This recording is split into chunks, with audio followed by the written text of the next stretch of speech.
ఎప్పుడు వాటర్ రంగోలీనా, ఇంటి ముందు చుక్కల ముగ్గు కూడా వేయి. హాయ్ అండి, అందరూ ఎలా ఉన్నారు? Welcome to Sivalakshmi YouTube channel. మొత్తం వాటర్ రంగోలీనే వేస్తున్నావు, చుక్కల ముగ్గులు ఎప్పుడు వేస్తావని మా అమ్మ అడిగింది. అందుకని ఈరోజు ఈ ముగ్గు వేసి పెడుతున్నా.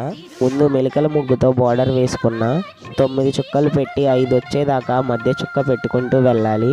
నేను వేసే వాటర్ రంగోలీ వీడియోస్ నావి కాదని ఎక్కడి నుంచో కాపీ కొట్టానని కామెంట్ పెడుతున్నారు. ఎక్కడా కాపీ కొట్టట్లేదండి. ఛానల్ స్టార్ట్ చేసి సంవత్సరం దాటిపోతుంది. అప్పటి నుంచి నేను రంగోలీస్ వేస్తూ వీడియోస్ పెడుతున్నాను. పాత వీడియోలు చూడకుండా అసలు కామెంట్ పెట్టకండి. ఫస్ట్ వేసిన వాటర్ రంగోలీ వీడియోలోనే చెప్పాను, ఈ మధ్య యూట్యూబ్లో వాటర్ రంగోలీ వీడియోస్ చూసి నేను ట్రై చేస్తున్నా అని చెప్పాను. అవేమి చూడకుండా కామెంట్ చేస్తున్నారు. దయచేసి వీడియో మొత్తం చూశాక కామెంట్ చేయండి. ఫైనల్ గా ఈ రంగోలీ ఎలా ఉంది? ప్లీజ్ ఛానల్ ని సబ్స్క్రైబ్ చేసుకొని లైక్ చేయండి. ఇంకా ఈ రంగోలీకి కలర్స్ ఎలా వేసానో నెక్స్ట్ పార్ట్ లో చూద్దాం. Thank you for watching.